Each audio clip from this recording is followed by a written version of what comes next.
And we do wish you a good morning. You're listening to Power Talks with Melody and Beth Ann. We are both here today. You're listening to Power Talks, where talk is real, truth is in the talk. There's power in the truth, and we believe absolutely that the truth will set you free. Good morning, Melody. And good morning to you. It's great to have you back. It's been a week since we've done a show together. And it has been. Today is Thursday. Thursday was the last day. Friday, I went under the knife. I have some crazy fun stories if you want. Eventually, I'll tell you. I've never had surgery before. This was my first time to go under the knife. And the anesthesiologist came in, and he told me, he said, now the doctor wants me to do a block on this arm. He said, you'll not be able to feel anything in this arm. It'll give you a kind of an extra day, an extra 10, 12 hours or more to not have to worry about a lot of drugs in your system. So they did a block, went into a nerve block on that shoulder. And I had literally had dead arm, and it was the strangest, most weirdest feeling I've ever had in my entire life, because it literally was nothing. I had to kind of pick it up and move it around with my other hand, and I was carrying it in a sling, because if it hadn't been in a sling, it had been on the ground. It was just completely dead. And so they warned me that I needed to stay on top of the pain issue, and that it was deceiving because I had dead arm, and that the pain, as soon as that block wore off, that the pain was going to be there, whammy.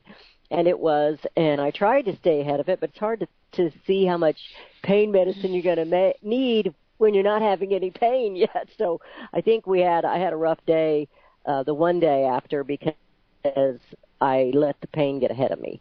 And then I told the listeners, you got to stay away from hospitals and ERs because you catch colds and germs. And so my husband and I are both coughing and blowing our noses, and at least it's not the flu. Nobody ever has a cold anymore. It's always got to be some flu bug or something this or something that.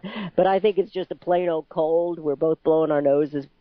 We're not running any fever, and we're coughing and hacking, and bless his heart, he sets the alarm clock and makes sure that after the one rough day, make sure we stay on time with this pain medicine, and I have been able to deplete it and not take as much at a time. So I'm doing good. I'll get there. I got a very fat hand, but I'll get there. Well, that's...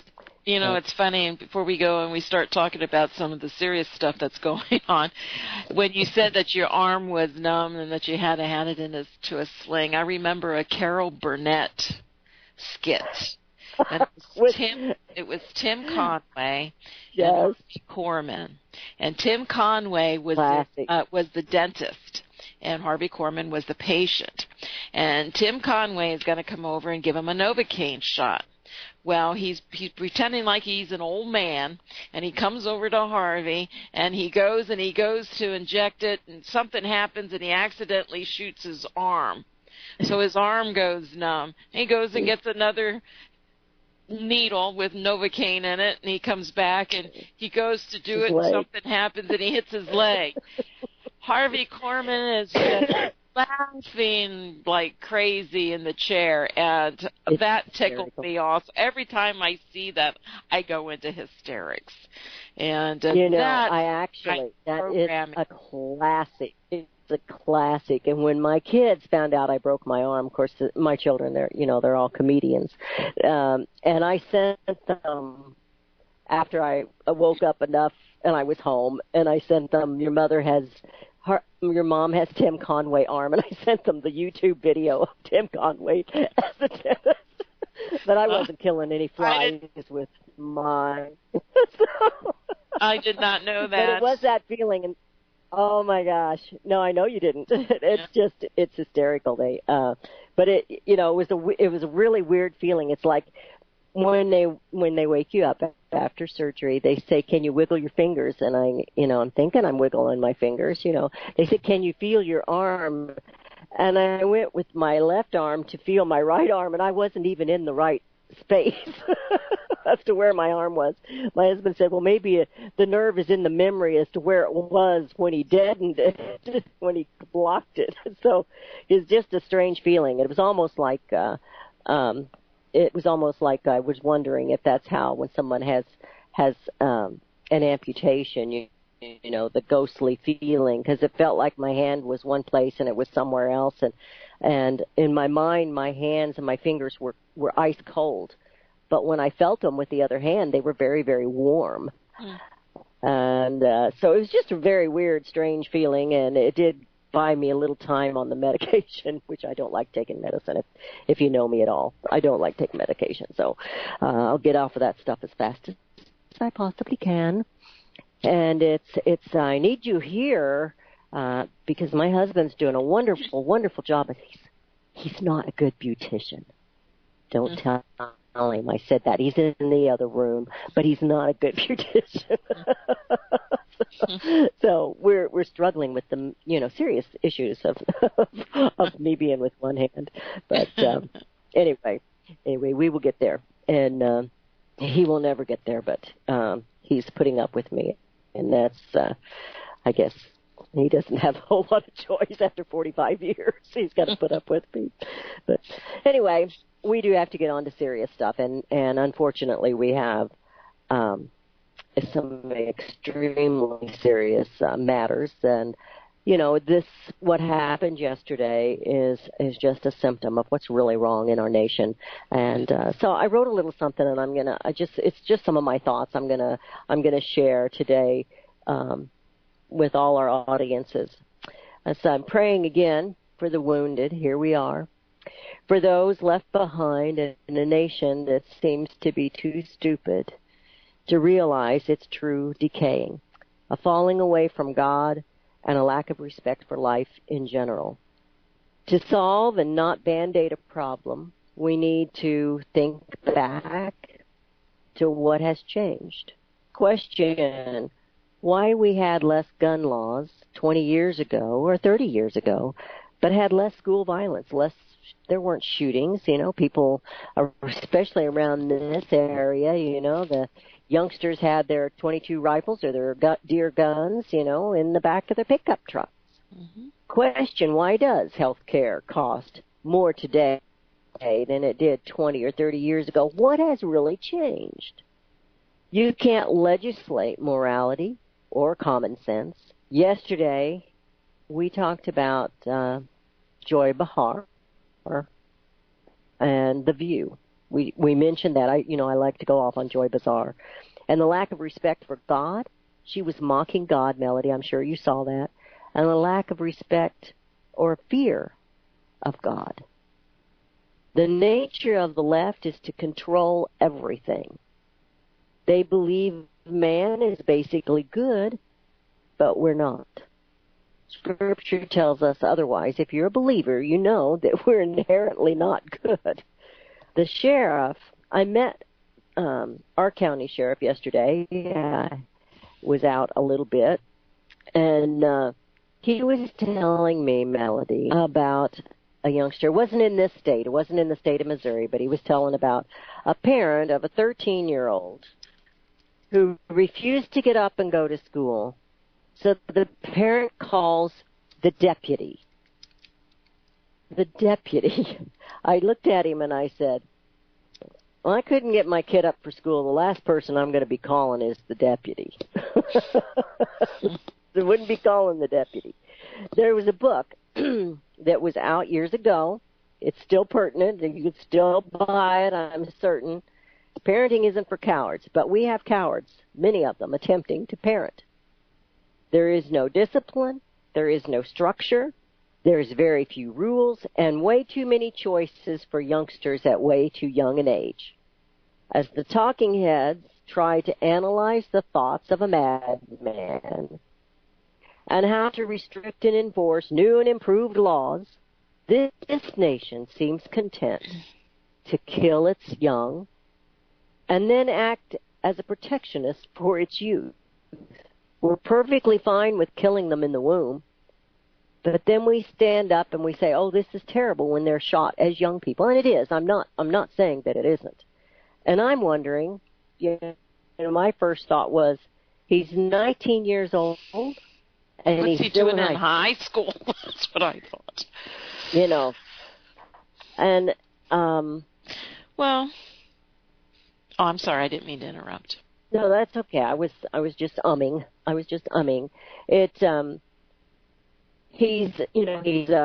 he's a kid that's had a pretty rough life. He lost his dad young. He lost his mother a year and a half ago or something like that. He's been in foster care, and I'm thinking at 19 years old he's in foster care, or he's living with other people. I don't know the whole circumstances. He went with the intent to kill as many as he possibly could. Like I said, we don't seem to have any respect for life. We're perfectly fine with the choice of killing them in the womb up to birthing, and yet we stand in awe when something like this happens. We have video games in front of these young people that is just bloody. I mean, these video games they play are just bloody.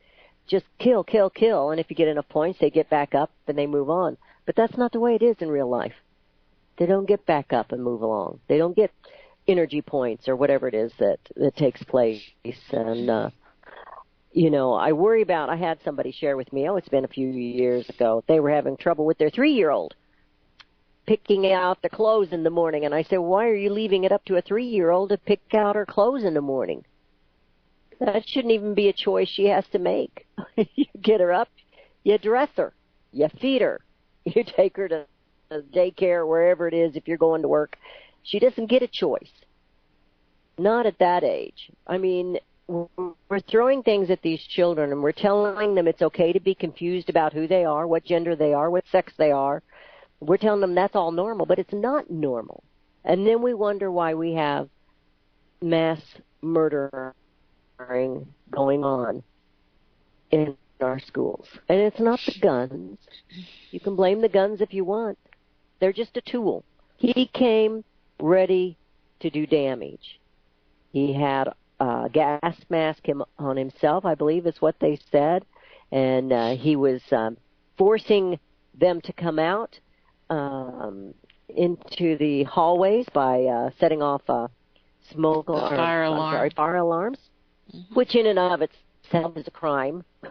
Calling out a false alarm in and of itself is a crime. This time the kid didn't kill himself in time, or he didn't get killed. I'm sure he was hoping he'd be killed. He will more than likely. So. They will more than. I don't think so, Beth. I mean, he ran out with the rest of the students, so I don't think. You think he intended to get away with it?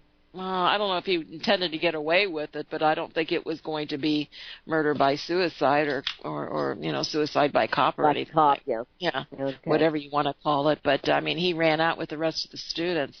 But, it truly is amazing that, it's no surprise, but it just always shocks me. You turn on, some of these other programs, and, the first thing, the first word, 2 seconds after these events happen, right away, it's gun control. And they don't even bother to discuss. And that's what I heard this morning. We're going to have a discussion about this. Well, you know what? It's not all about guns. What are the problems? Just like you mentioned. What leads these people? Here's another one. Fell through the cracks. Why aren't other people held accountable? And it's just like, it just, no one is held accountable anymore. There is no fear. There is no fear of being held accountable. And I'm sorry, schools in this situation, the school, we're heading into a break right now. Yeah, we'll continue this. We are heading into. Stay tuned. We will. 717-300-1218. Please keep on topic, and let's try to have solutions, not just scream at the issues, because there are solutions, and of course the one solution is coming back to God. And you will come back to Power Talks in just a few minutes. Hear it first on FirstAmendmentRadio.com and FirstAmendmentRadio.net. Gold and silver is tremendously undervalued. Global demand vastly exceeds mine supply by more than 60% annually. There is little in the financial world more certain than a coming explosion in the prices of gold and silver. The U.S. dollar continues to lose value and respect as the world's reserve currency. Our nation faces challenges on many fronts, and a day doesn't pass without another economist bringing forth warnings of impending economic calamity. There has never been a better time than right now to acquire physical gold and silver. Discount Gold and Silver Trading was founded on the principles of truth and honesty. We believe in providing a quality product, quality service, and most importantly, competitive pricing. We provide all forms of precious metals, including American gold, silver, platinum, and rare investment and circulated coins. Silver bars, rounds, and 90% silver bags are on hand for the silver investor. Gold self-directed IRAs are available. Call Discount Gold and Silver Trading at 1-800-375-4188. Toll free, that's 1-800-375-4188. Visit crosstheborder.org, CROSS, crosstheborder.org, to get your print, EPUB, or PDF version of Nicholas Arthur's new book titled When the Third Temple is Built. That's crosstheborder.org. When it comes to prophecy today, much of the evangelical Christian world has their eyes on Israel, waiting and watching to see when the third temple will begin to be built. The plans are drawn. The Jewish people are eager. Most evangelical Christians today believe that the rapture will happen before the third temple is built. Hi, I'm Michael Eugene. I was taught that Daniel's 70th week was in the future.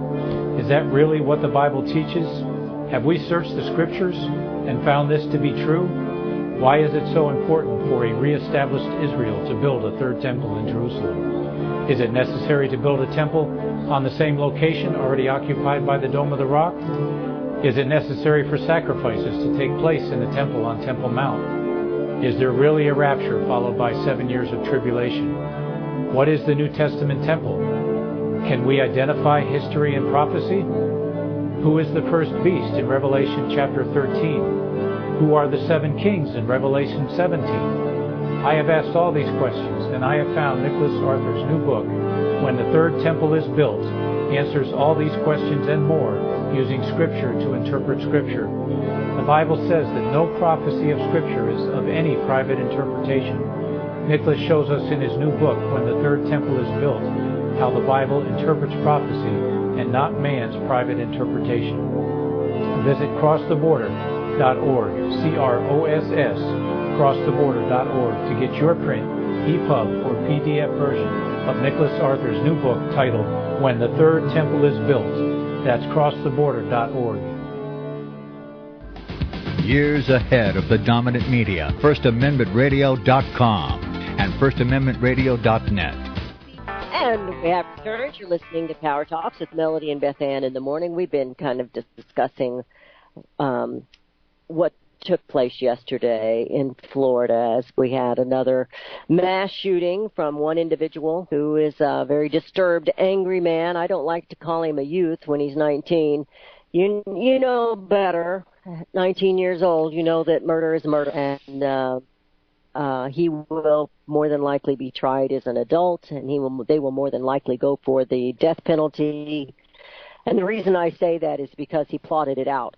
He had everything planned as to what he was going to do. He went in there with the intent to take out as much life as he possibly could, do as much damage as he possibly could. There was one story that came across this morning about the football coach who jumped in front of some of the youth and took the bullets, gave his life up for them. And, I'm sure we'll hear about other heroes that stepped up and sacrificed their own lives to save others. It's heart-wrenching, heartbreaking, and yet it's heartwarming to know that we have heroes like that within the school walls that are there truly trying to take care of the children. And somebody will have to answer, I don't know in what capacity, how we're going to hold people responsible. Social media was a telltale sign. This young man was disturbed and was plotting something. And, of course, the left, they're all going after the gun right now. The gun is the evil one. he would have done it with whatever he could have got a hold of, and well, you know what? against It's just no. You know what? The social media and all this stuff. You know what? I tried to use the word freedom as a password, and they said I couldn't. A thing popped up that said it was offensive. You have Facebook that is pulling out these supposedly Russian advertisements and so forth because it has affected, they're all over the place censoring everything. But yet, boy, when something like this happens, they just run the other way and say, oh, well, it's so, no, I mean, and it is tough because it's like, where is our privacy? But you have no privacy on an issues with the social networks. There's no privacy there. It's not expected. It's not desired privacy on the Internet. Are you kidding me? So, I mean, he fell through just like the guy in Las Vegas. Yes. Okay? Why did the FBI allow that person, all these background checks fall through? Who was accountable for letting that slide by? I mean, these were bells that were being rung. Now, would it have prevented it? I don't know. But no one is asking the questions. No one goes back. No one cares about why they're falling through the cracks. This guy, why did he fall through? Everybody knew. Everybody knew he was a wacko. He wasn't even allowed to come. You're right. Why was he going to school at the age of 19? Why was he even allowed in the school with a backpack? I mean, if there was that big of a concern, I read this morning there was someplace, it was posted on YouTube, where this guy had claimed he was going to be a professional school shooter. And the guy contacted the FBI. So we're back to the FBI. It was the FBI. I'm not sure who screens the I guess I would assume it's the ATF, but I don't know who actually screens, for when you go to purchase a weapon and so forth. But I mean, so who's accountable for these for letting the school? They had a security guard. God bless him. He gave his life. He didn't have a weapon. How can you be a security guard without a weapon? Even airplanes have marshals. You don't know who they are. When you're on an airline, you don't know who the marshal is. You don't know who's carrying. So, but the first thing that comes out of everybody's mouth, they don't look, that's what you said, they don't look at our social network. You look at a Democrat and you says, well, there's no respect for life anymore. They look at you like you're a nut. And it's, what's that got to do with anything? And it's got like, everything to do with it. Everything to do with it. Right. And it's just like, oh my God, they're so. But this morning, all it was, of course, there was only, and I was surprised that even some of when I watched a little bit of Fox News this morning, those who sit on the sofa, I mean, they were almost bending to the point, well, you know what, maybe we do need to have. I mean, they didn't really say it, but I mean, it was almost like they were opening the door to where there would be, discussions of stronger gun control and so forth. And I don't know. Surprised. Yeah, I don't know how he got his guns. I don't know where he got his guns. Yeah. And a law, bad guys, if they want a gun, they're going to get a gun. You might make it a little more complicated for them. But this kid had been thinking this through. I mean, he didn't just wake up that morning and say, I think I'm going to go shoot everybody. He'd been thinking this through, and he'd been planning it. This was a year ago that he had I don't know if it was on somebody's blog, that he had said he'd wanted to be a professional school shooter. That was a year ago. So he's been planning this for a year. There was another one last night. I'm trying to think because all of the talkers, they kind of run together. But one of them, she made perfect sense. She goes, what about that? And I can't remember the percentage of Americans that are on some kind of drugs, like Beth is today with her pain medicine. So they're on some kind of drugs that these things affect the mind and how it works. I mean, you've seen the commercials. What about the psychiatrist that he was going to? He was going to a mental psychiatrist, he was on medication, and he stopped going, 3 months ago. Why aren't they held accountable? They should know his, if they were but no, they just open the doors, they take people's money. They could care less. Yeah. They could care. They prescribe a couple of pills, thinking it's going to take care of the problem. Who's being held accountable for that? They put our youngsters on medication way too easily. And, and Americans in general. Yeah. It's the complete medical profession. Absolutely. The complete and it's all for the almighty dollar. Yeah, go back to why is healthcare expensive. No one cares until it affects a person directly. Then all of a sudden they care. And we have a caller. We have Joe in Arkansas calling this morning. Morning, Joe. Morning, Joe. Yeah, good morning. Well, I wanted to, you mentioned the drugs, and that's what I wanted to talk about. And, okay, as Beth Ann said, boys commonly used to bring rifles and shotguns to schools, and there were no school shootings. And the school shootings and other crazy mass shootings started in the 1990s, right after Prozac and the other SSRI antidepressant drugs came on the market. And it's my understanding that all the school shooters and all the crazy mass shooters have been on selective serotonin reuptake inhibitor antidepressant drugs, except for one school shooter in Jonesboro, Arkansas, who was on Ritalin. And so, from what I've studied about these drugs, what they do is they alter the brain chemistry. They alter the structure of the brain so that the brain cannot reuptake serotonin as it normally does. So that the levels of serotonin in the brain build up and build up and build up. And what serotonin does, as I understand it, is it stimulates adrenaline production. It stimulates the fight-or-flight response.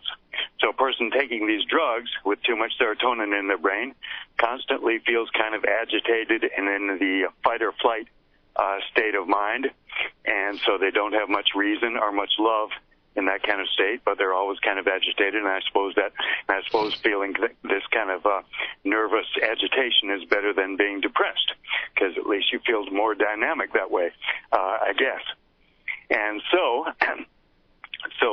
all the shooters have been on these drugs, and you were saying that this fellow was getting psychiatric treatment, and so no doubt he was, I'd say there's 99% chance that he also was on some kind of SSRI antidepressant drug.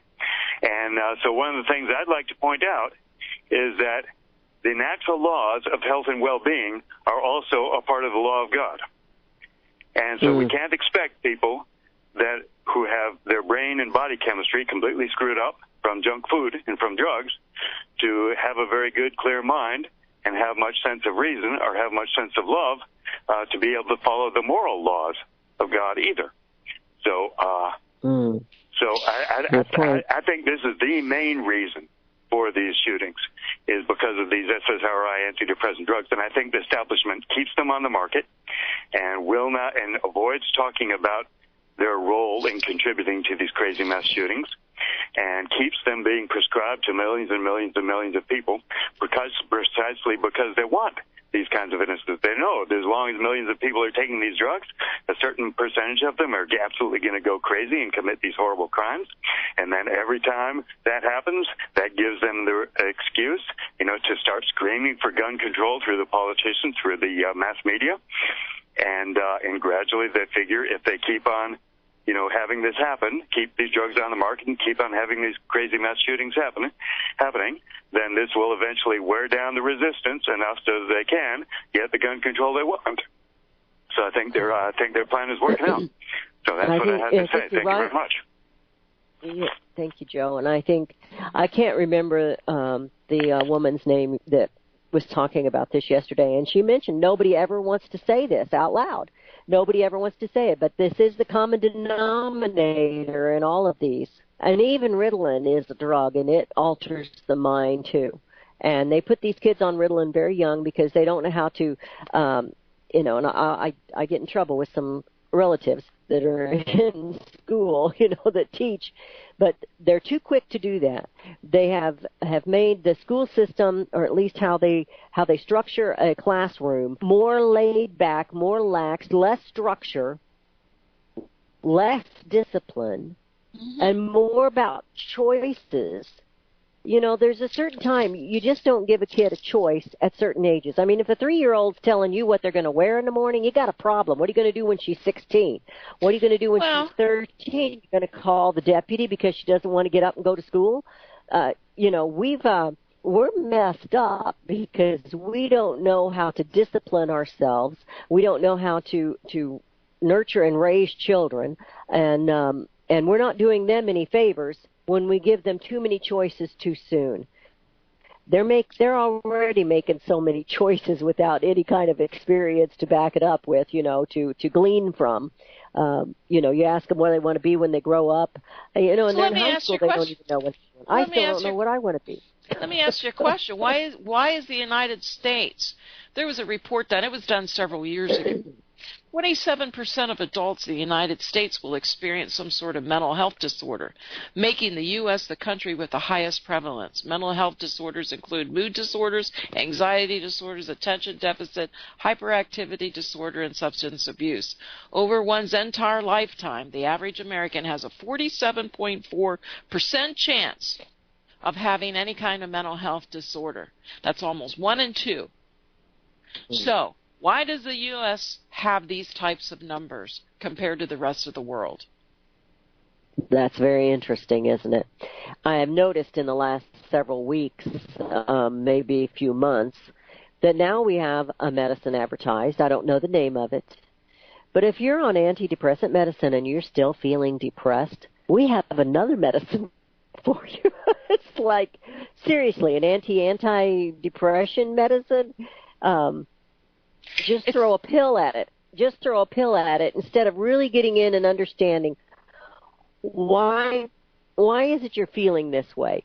You need to learn to cope. I told you when my father passed away and we were dealing with Mom in the midst of Alzheimer's. I had a younger brother that got himself into some trouble. And we were dealing with all kinds of things, and my brother's wife was dying as well. She was diagnosed terminally, all in this, in this 6 to 8 month span of time, and we did lose her 6 months after she was diagnosed, as they said. And I go to the doctor, and I think I had something else going on, and she says, "Well, do you want some antidepressant medicine?" And I go, "No." I don't want any medicine for this. I said, I have to learn to cope with life. I said, this is life, and I have to learn to cope with it. And, but immediately they wanted to put me on antidepressant. I wasn't really depressed, but I was dealing with an awful lot of stuff at that moment. I wasn't extremely happy either. I just lost my daddy. I knew my mom was not doing well. My brother was losing his wife, and he himself was not well. Another brother that got in trouble and was, headed to prison. And it's like, one thing after the other. Well, that's life. You got to learn to deal with it. You can't just take a pill and it's going to go away. I get this, that there's some people that are stronger than others, and I get that. We're not all the same. But I think, again, we go back to we go back to what you said earlier. We're not teaching our children, and I'm not a mother. I don't have any children. I know people get upset when people say this, but the only child I have is my dog. And she's easy. Not every day. I just have to teach her to go to the bathroom outside and we're good. But anyway, we constantly, from reading and understanding and trying to, connect the dots, we've come to a point where, and I don't know if this is just, I don't know why other countries don't have this problem, but we are the wealthiest nation in the world. Is this part of how countries change? We've become a drug culture country, and it's all drugs, legal and illegal. And this is why it upsets me so when I hear people wanting to legalize our drugs or marijuana, and that just leads to other things. But you're right. We don't teach our children to cope. They're given everything. They're not given responsibilities, or maybe they're given responsibilities too early in their lives, and they're given the wrong decisions to make. We tell them we want them to, they can go out in this world and do anything that they want to do without accountability, without responsibility.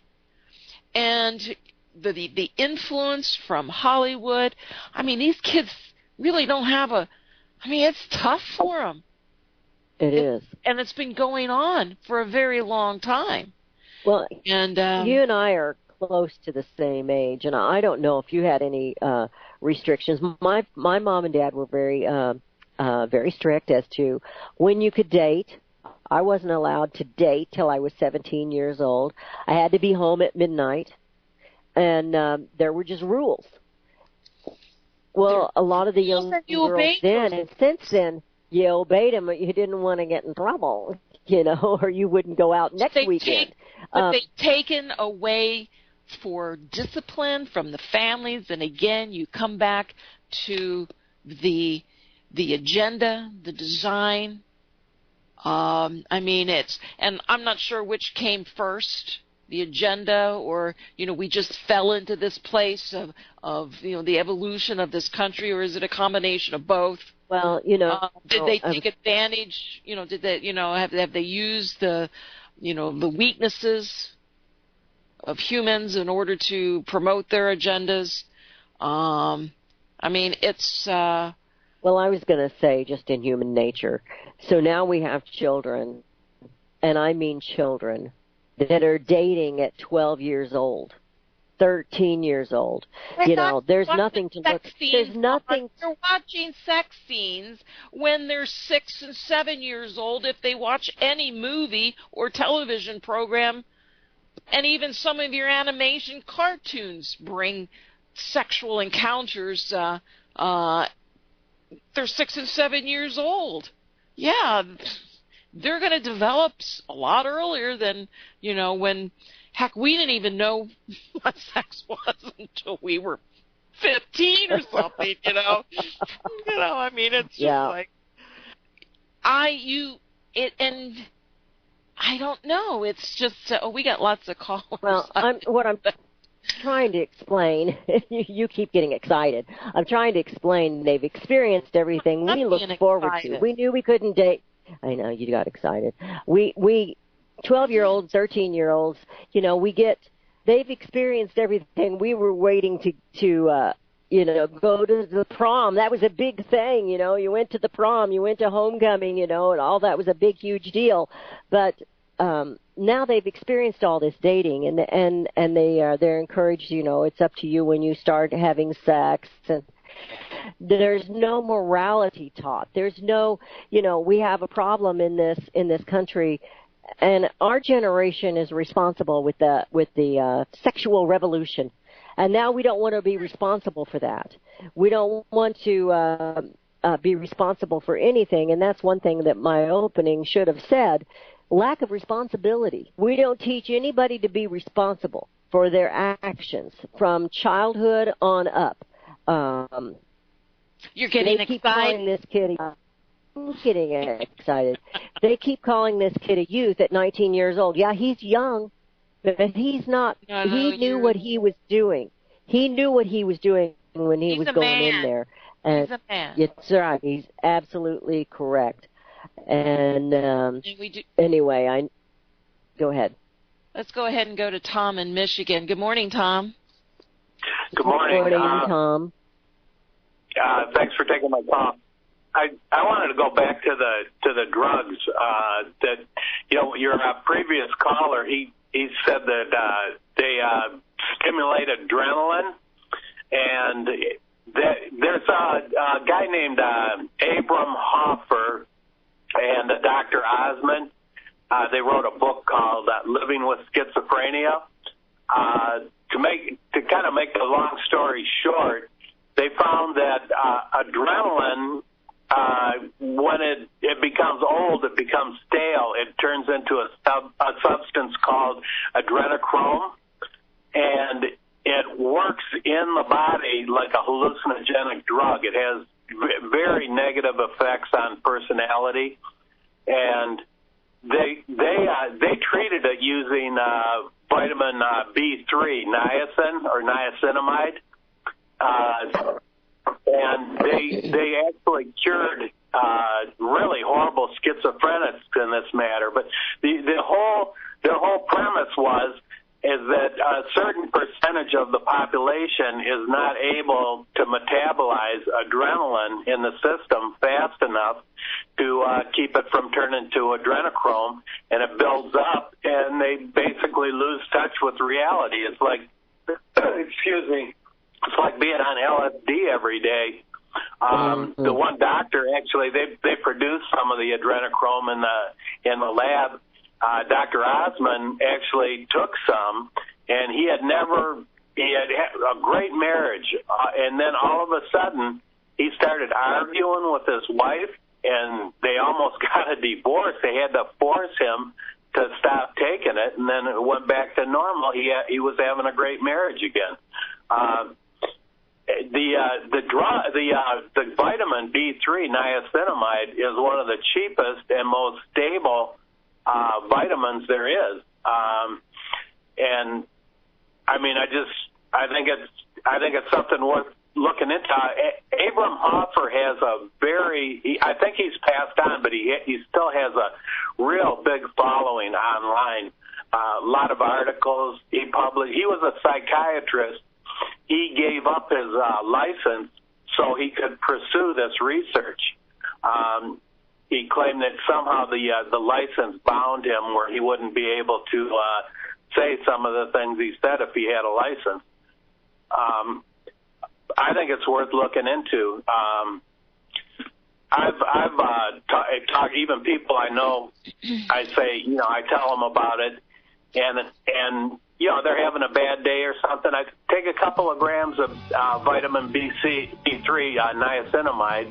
That's the buffered type that doesn't cause the niacin flush, and see how you feel, right. And they all tell me, they say, hey, the fog's gone. I feel a lot better. I'm getting things done. Thanks. And yep. Okay, Tom, we're heading into a break. Appreciate your call. You're listening to Power Talks with Melody and Beth Ann in the morning, and the number to call is 717-300-1218, and we will be right back. Hear it first on FirstAmendmentRadio.com and FirstAmendmentRadio.net. Since the beginning of time, kings have sought it, nations have fought for it. It has been traded, it has been borrowed, it has been purchased, it has been stolen. There's a reason for it. To secure the blessings of liberty to ourselves and to our posterity. Invest with the security of gold and silver. Call Discount Gold and Silver Trading at 1-800-375-4188 or visit discountgoldandsilvertrading.net. Listen to Financial Survival with your host Melody Cedarstrom right here on FirstAmendmentRadio.com at 4 p.m. Eastern or 1 p.m. Pacific Time. Visit discountgoldandsilvertrading.net or call Discount Gold and Silver Trading at 1-800-375-4188. Toll free 1-800-375-4188.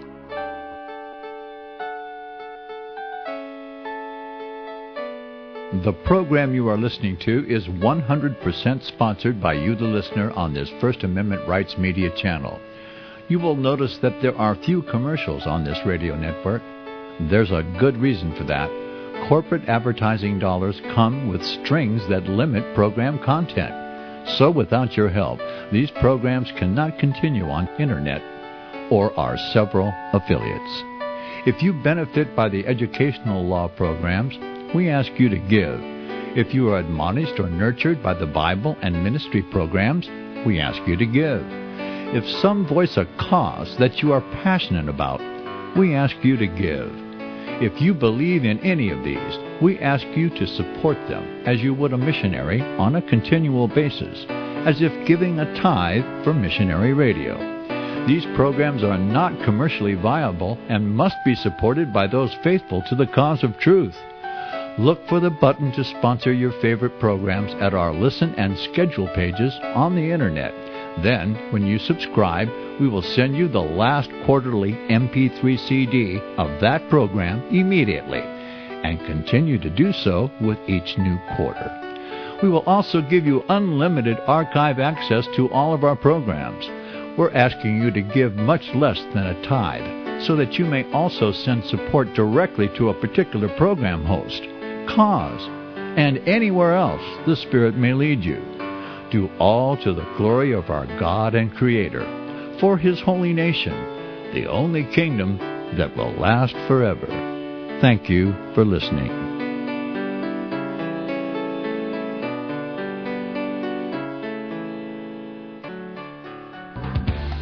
Hear it first on FirstAmendmentRadio.com and FirstAmendmentRadio.net. And we have returned to Howard Thompson's Melody and Beth Ann in the morning. We've been discussing the horrific situation in Florida and across our nation. And, of course, you know me, I'm not looking at a gun as the bad guy. I'm looking at the bad guy as the bad guy, and I'm looking at what has changed in this nation. I think every caller we've had has come to the conclusion, yes, we've got way too many Americans taking mind-altering, helpful drugs, antidepressants and other things. But there's been other things that have changed, and I think we need to look at that. And one of the main things is the falling away from God. Go ahead. I'm sorry, Melody. You know, what's interesting, too, is many times when those who come right out and, they want the NRA to close up, they'll blame the NRA and everything else. Oh, they're the biggest lobbyists. And no, they're not the biggest lobbyists in D.C. Why don't you check out the Round Table? We talked about them a couple of weeks ago. They're the most powerful, the wealthiest lobbyist group, and Jamie Dimon, J.P. Morgan, is the head of it. But nobody ever talks about the power that they have. It's always they go to the NRA.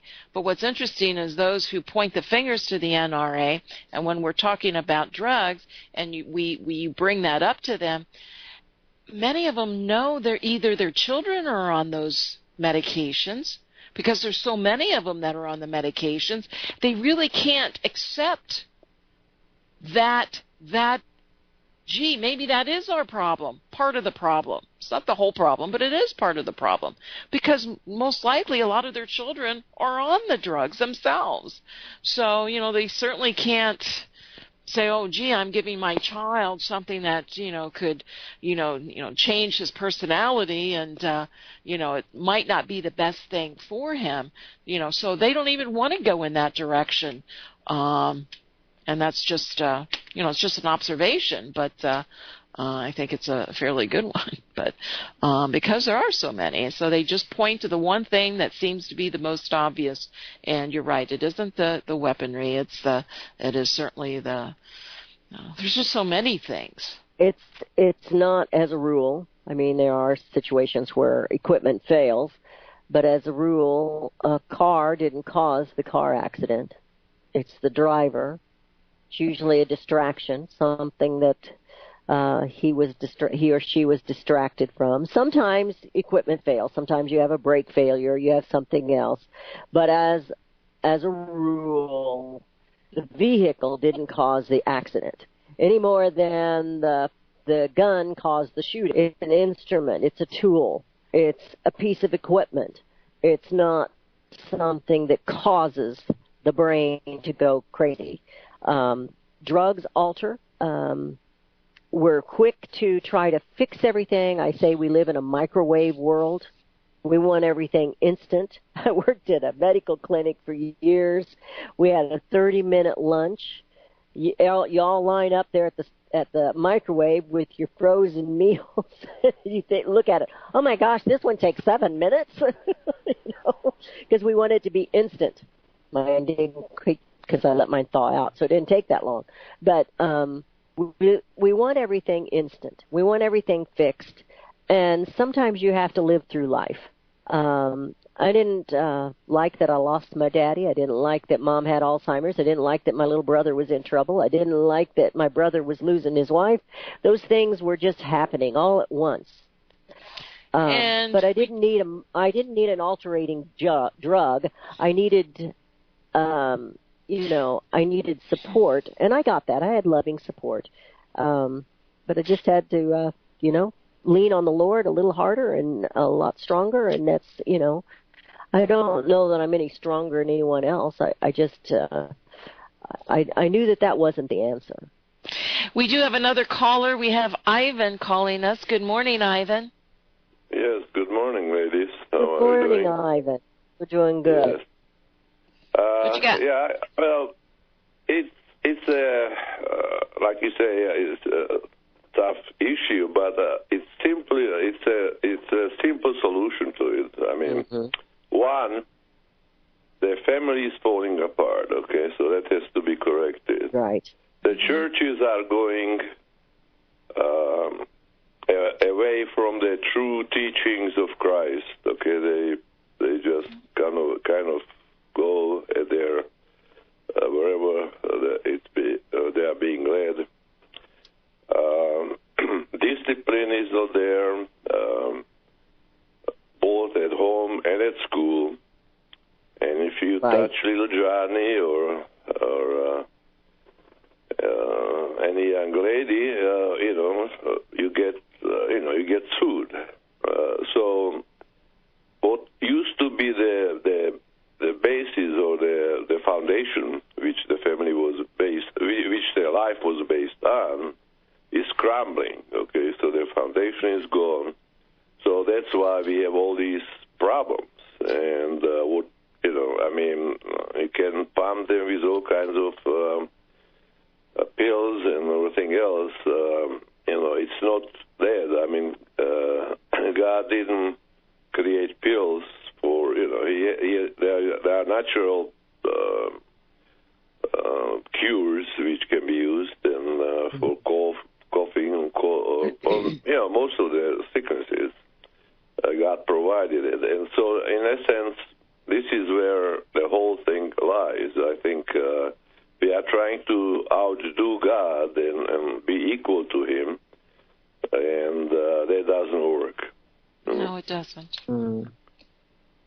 You're right, David. You're right. And somebody last night mentioned right away the breaking down of the American families.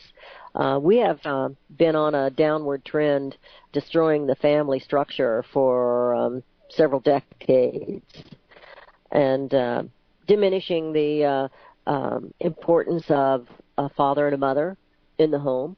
And I had a friend that said years ago, we're going to see a generation of kids that are so confused as to who they are because they're being raised in a single-parent home. And I can see that right now, what's happening. I ought to bring him in and have him on the air with us. He's local here to talk about that. He may not even remember that he said it, but he mentioned that to us years ago, and now look what we're seeing. These kids are told to be confused, that's normal, and then we wonder what happened. Why did he think he could go in and shoot all these people and it was okay? What happened? Yeah, well, the morale, the discipline, and all that stuff is missing, which should be in his life or everybody's life. Yeah. And we have these shootings going on, killing the cops, killing the police and other just civilians or whatever. They can shoot it, but this is all basically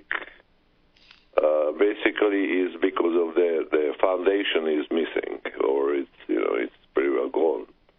And like I say, both the church, the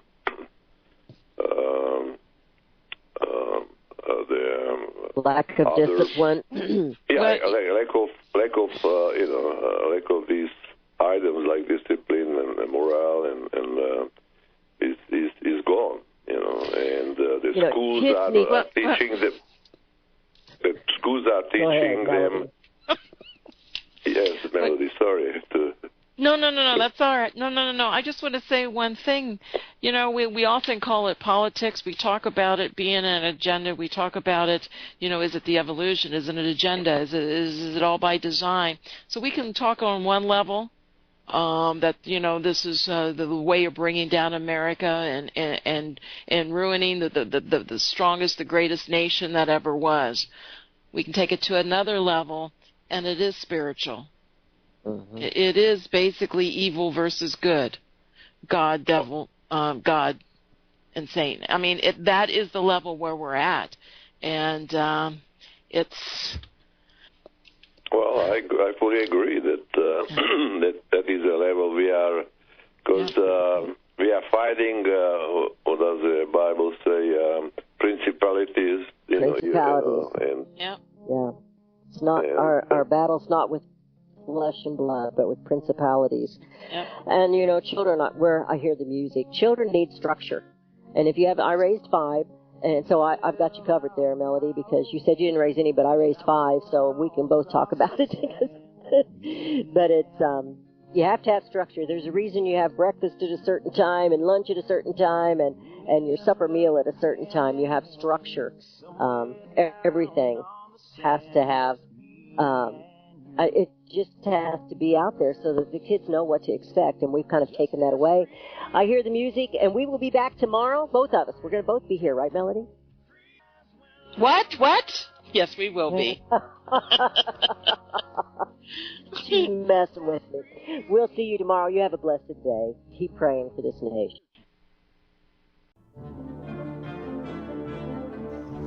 Visit crosstheborder.org, CROSS, crosstheborder.org, to get your print, EPUB, or PDF version of Nicholas Arthur's new book titled When the Third Temple is Built.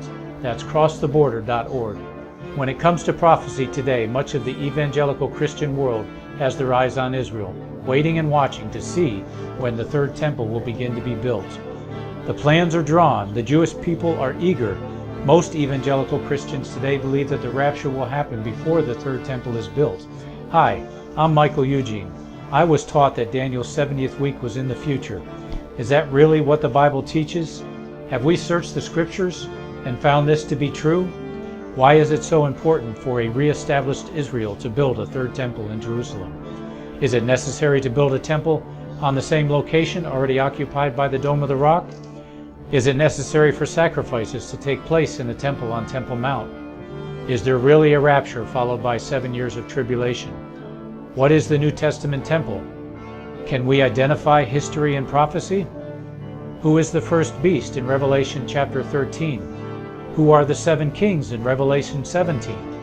I have asked all these questions, and I have found Nicholas Arthur's new book, When the Third Temple is Built, answers all these questions and more using Scripture to interpret Scripture. The Bible says that no prophecy of Scripture is of any private interpretation. Nicholas shows us in his new book, When the Third Temple is Built, how the Bible interprets prophecy and not man's private interpretation. Visit crosstheborder.org, CROSS, crosstheborder.org, to get your print, EPUB, or PDF version of Nicholas Arthur's new book titled When the Third Temple is Built. That's crosstheborder.org. The book of Revelation says, the spirit of prophecy is the testimony of Jesus Christ. This is at the very heart of FirstAmendmentRadio.com. In that spirit, we have created the Prophecy Reality News app for all of your mobile devices, streaming First Amendment Radio 24 hours a day, 7 days a week. Available for your Apple, Android device, and smartphone, absolutely free. Get the Prophecy Reality News app installed today so you can listen to First Amendment Radio wherever you are. The Prophecy Reality News app. Get it now. Since the beginning of time, kings have sought it, nations have fought for it. It has been traded, it has been borrowed, it has been purchased, it has been stolen. There's a reason for it. To secure the blessings of liberty to ourselves and to our posterity. Invest with the security of gold and silver.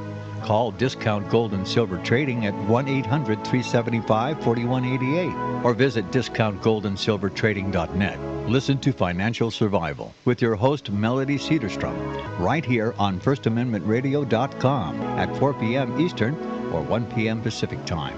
Visit discountgoldandsilvertrading.net or call Discount Gold and Silver Trading at 1-800-375-4188. Toll free, 1-800-375-4188.